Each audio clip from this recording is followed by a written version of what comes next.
Chinese authorities have struck a defiant tone over the past month, not only against President Trump's protectionist policies, but also other risks to the outlook, most notably persistent weakness in domestic confidence and employment growth.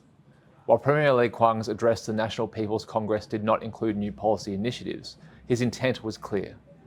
Authorities across China will do what it takes to deliver a repeat of 2024's 5% GDP growth in 2025, driven by the domestic economy. While trade's contribution is set to recede, it is still worth starting our discussion here, given China is experiencing a 20 percentage point increase in US tariffs. These measures are open-ended by design and apply across all Chinese exports to the US. Chinese firms are also potentially at risk from the 25% tariff on Mexico and product-specific tariffs like those for steel and aluminium, which are set for full implementation by April 2. These are significant but surmountable impediments. The reason being that for the past 5 years, China has been broadening its export markets across Asia and, while nascent, Latin America. For longer still, more than 15 years, Chinese firms have also been expanding their production and logistic networks across Asia, particularly the ASEAN nations. Not only is China therefore able to redirect exports to non-US markets where demand is strong and growing, but they can also produce for the US outside of China to avoid US tariffs. The US existing slate of tariffs will prove extremely challenging to implement, let alone an expansion to consider the source of all inputs in complex manufactured goods and/or the true economic owner of production facilities in a third-party country. It is also worth noting that China's global investment has been as much about cheaper inputs and reducing production costs as it has been meeting demand. Consequently, even where Chinese firms cannot avoid US tariffs, they are likely to be able to at least partly offset the cost of the tariffs through improved efficiency. Chinese exporters are therefore extremely well placed to weather the economic uncertainty the US is creating. In terms of retaliating against the US, it is worth noting that Premier Li Qiang's NPC address very clearly stated a plan to increase domestic food production and continue China's technological development. Both initiatives are set to support Chinese growth and improve the living standards of China's population at the expense of US producers.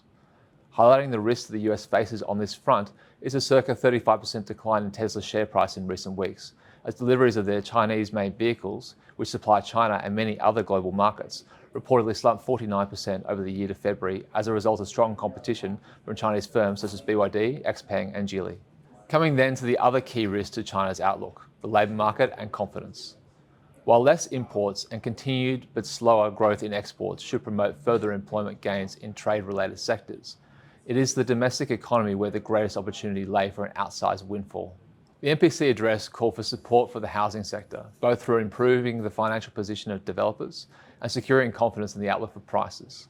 This is critical not only for creating jobs in construction and related production, but also as consumers become less cautious in discretionary consumer subsectors. Also, an opportunity for employment and confidence is the technology sector. DeepSeek's development is evidence of Chinese tech's ability to innovate and grow despite heavy restrictions. Now, with a clear government directive for private and public entities to collaborate and pursue technological progress, confidence in long-term employment and wealth prospects should grow amongst consumers and businesses, and with it, their appetite to spend. However, Chinese authorities are not looking to supercharge growth in any given year. Instead, they intend to promote robust, sustainable development, which improves welfare broadly and strengthens financial stability as well as opportunity. If the outlook is put at material risk by the US or another party, infrastructure investment will be accelerated and the property sector incentivized.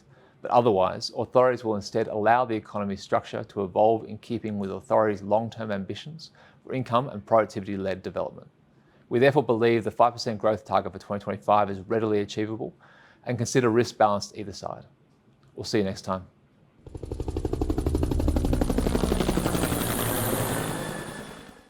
The content of this recording is informational and of general nature only, and is not intended to constitute a research report or reflect any recommendation or financial advice. It has been prepared without taking into account your objectives, financial situation, or needs, and investment decisions should not be based on it. You should obtain your own independent advice before proceeding with any investment decision. Whilst every effort has been taken to ensure that the contents are correct and any opinions, forecasts, conclusions are reasonably held based on information at the date of recording, Westpac does not make any representation or warranty as to the accuracy or completeness of the statements or information contained in this recording, and any liability therefore is expressly disclaimed to the extent permitted by law. None of the material included in this recording should be copied, published or reproduced in whole or in part without the prior written permission of Westpac.